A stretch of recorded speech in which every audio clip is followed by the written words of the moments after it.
শিক্ষার্থী বন্ধুরা, থাম্বনেল দেখে আপনারা বুঝতে পারতেছেন যে আমরা Shopify stripe account set up করবো। তো এই টিউটোরিয়ালে আমরা সেটাই দেখবো যে কীভাবে আমরা Shopify stripe account set up করতে পারি। যদি আপনার ক্লায়েন্ট একটা লিস্ট থেকে আলাদা হয়, সাপোজ ইউএসএ ক্লায়েন্ট কিন্তু স্ট্রাইপ অ্যাকাউন্ট সেট আপ করতে পারবে না, কারণ ইউএসএতে স্ট্রাইপ অ্যাভেলেবল না, বাংলাদেশে যেমন অ্যাভেলেবেল না, সেরকম কিছু কান্ট্রিতে তারা স্ট্রিক্ট করে রাখছে।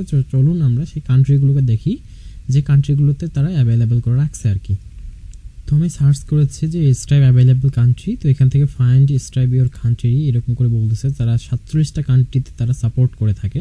তো 47টা কান্ট্রির কী কী আমরা সেই বিষয়গুলোই দেখবো আজকে, যে কেন তারা বাংলাদেশে সাপোর্ট করবে না বা ইউএসএ সাপোর্ট করবে না। আপনারা দেখেন যে ইউনাইটেড স্টেটে আছে, এখান থেকে আমরা দেখি যে অস্ট্রেলিয়া দেখাচ্ছে, লাতাভিয়া দেখাচ্ছে। দেখেন এখান থেকে আমরা যদি ইউএসএ দেখি তাহলে কিন্তু নয়, কানাডা সার্চ করি, দেখেন কানাডা কিন্তু আছে, বাংলাদেশ নাই, ইন্ডিয়া কিন্তু আছে, প্রিভিউয়ে আছে, কিন্তু এখানে ইউনাইটেড কিংডম, ইউনাইটেড স্টেট দেখেন আছে। তো ইউনাইটেড স্টেট আছে, ইউনাইটেড কিংডম আছে, তাহলে ইউনাইটেড স্টেট এবং ইউনাইটেড কিংডমও মাঝে মাঝে কিন্তু দেখাচ্ছে না। হ্যাঁ, এই বিষয়টার জন্য আমি দেখেছি, অনেক ভিডিও দেখলাম, পারতেছিলাম না, তারপর একটি নতুন ভিডিও দেখলাম, সেটা হচ্ছে যে কান্ট্রি চেঞ্জ করে তারপর আমরা স্ট্রাইপ অ্যাকাউন্টটাকে কানেক্ট করতে পারি। তো সেটাই আমি করেছি, এবং স্ট্রাইপে আমরা শপিফাই স্টোরে যে অ্যাট এ ওয়ান টাইম আমরা কিন্তু একটাই পেমেন্ট গেটওয়ে চালাতে পারি আর কি, মানে তারা সাপোর্ট করে। আচ্ছা, তো এই হচ্ছে আমার স্টোর। আমি এই স্টোরে স্ট্রাইপ পেমেন্টকে চালু করতে পারতেছিলাম না, তো আমি এখান থেকে এডিট অপশন থেকে গিয়ে আমি এখান থেকে সাইপ্রাস সিলেক্ট করেছি, এবং সাইপ্রাস সিলেক্ট করার পর এখানে তারা ডিফল্ট একটা এক্সাম্পল কোড দিয়েছে যে 2060 দিতে হবে। তো 2060 দিয়ে দিলাম। তারপর দেওয়ার পরে আমি এখান থেকে আবার যখন পেমেন্ট অপশনে গিয়েছিলাম, তখন পেমেন্ট অপশনে যাওয়ার পর আমি এখান থেকে চুজ প্রোভাইডার দেখতে পাচ্ছি স্ট্রাইপটা অ্যাভেলেবেল। তো ডেফিনেটলি আপনারা চেক করবেন যে কোনো পেমেন্ট গেটের জন্য অ্যাক্টিভ না থাকে। তো উনি আসলে কোনো কিছু অ্যাক্টিভ করছিল না, এখানে ইনঅ্যাক্টিভ দেখাচ্ছে। আমি এখান থেকে দেখলাম যে অ্যাক্টিভ পেপাল এগুলো ছিল, আর কিছু ছিল, আলি এক্সপ্রেস এরকম ছিল, অ্যামাজন পে ছিল, ফিউচার পে ছিল। তো আমি তাকে বললাম তুমি কি এগুলো ব্যবহার করতেছো? বলতেছে না, আমি তো এগুলো ব্যবহার করতেছি না। তো পেপালটা অ্যাক্টিভ ছিল কিন্তু কানেক্টেড ছিল না। তো বড় বলতেছে তুমি আমাকে স্ট্রাইপ কানেক্ট করে দাও। তো আমি সবগুলোকে আবার ডিঅ্যাক্টিভ করে দিলাম। ডিঅ্যাক্টিভ করার পর এখানে যখন আসতেছি তখন কিন্তু তারা সেট আপ করতে বলতেছে। আমি সেট আপে ক্লিক করলাম। সেট আপে ক্লিক করার পর তারা বলতেছে ডিরেক্ট শপিফাই থেকে স্ট্রাইপের এখানে নিয়ে আসছে। সো এখান থেকে আমি কানেক্ট করলাম। সো এখান থেকে কানেক্ট হয়ে যাবে এবং খুব সুন্দরভাবে রিডাইরেক্ট হয়ে আবার আমাদের সাইটে চলে আসবে। তো আমাদের সাইটে আবার চলে আসছে। তো এখন আমরা দেখি যে আমাদের স্ট্রাইপটা কানেক্ট হয়ে গেছে কিনা। Stripe activate successfully. তো you are now complimented European PhD to payment regular, এখান থেকে বলতেছে। তো স্ট্রাইপ সেট আপ স্ট্রাইপ। তো আমরা যেহেতু সাকসেসফুলি আমরা পেপালকে স্ট্রাইপকে আমরা অ্যাক্টিভেট করে ফেলেছি, তো আশা করি বায়ার এখন অ্যাক্টিভেট পেপাল করে তিনি খুব সুন্দরভাবে পেপালকে অ্যাক্টিভেট করতে হবে। জাস্ট অ্যাক্টিভ পেপাল করবে এবং পেপালের সাথে ইউজার এবং পাসওয়ার্ড দিয়ে কানেক্ট করে দেবে। তো ইটস ইজি ফর দিস।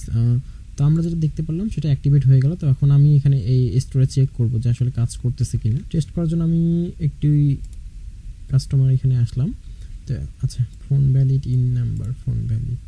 তো এখান থেকে আমরা আসার পর এখান থেকে যে প্রোডাক্ট আমি দিয়েছি, যে এখন আমি কন্টিনিউ পেমেন্টে যাই, যেখানে কন্টিনিউ পেমেন্টে এই ক্রেডিট কার্ড চলে আসছে। সো এখান থেকে আমরা আশা করি এখন ক্রেডিট কার্ড যেহেতু চলে আসছে স্ট্রাইপের এখান থেকে, সেহেতু আমরা এটাকে ব্যবহার করতে পারবো। আচ্ছা ঠিক আছে, তো সাকসেসফুলি আমরা দেখতে পারতেছি যে এখানে ক্রেডিট কার্ড চলে আসছে।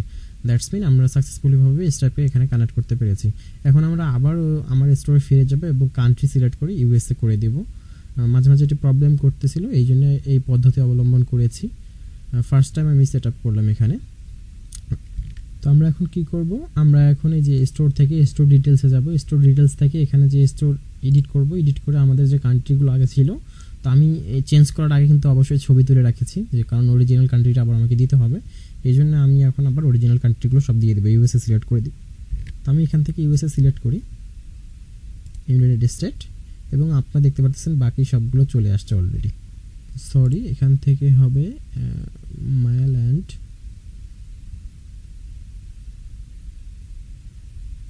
সিটিটা হবে ক্যালিফোর্নিয়া।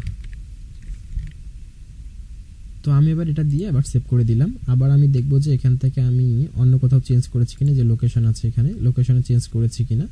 এখান থেকে আমি দেখবো যে আমি এখানে ফ্রান্স করে দিয়েছিলাম, সো ফ্রান্স করা যাবে না এখানে, এখান থেকে আমি সেম করে দিব। তো তো এখান থেকে আমি ওদের অরিজিনালটা দিয়ে দিলাম, এবার আমি সেভ করলাম। এখন আমরা বলতেছে কি address could not be verified, you may enable to shipping level certain delivery method. যাই হোক, ওখানে দেখাচ্ছিল যে শিপিংয়ের প্রবলেম হতে পারে, বাট এখানে ঠিকঠাক আছে। তো আশা করি আমরা এখান থেকে পেমেন্টে যে ব্যাপারটা ছিল সেই ব্যাপারটা আমরা এখান থেকে ক্রেডিট কার্ড সেট আপ করে ফেলেছি। এখন তিনি আগে ছিল অ্যামাজন পে ছিল, এখান থেকে এখন তিনি চাইলে অন্য পেমেন্টও সেট আপ করতে পারে।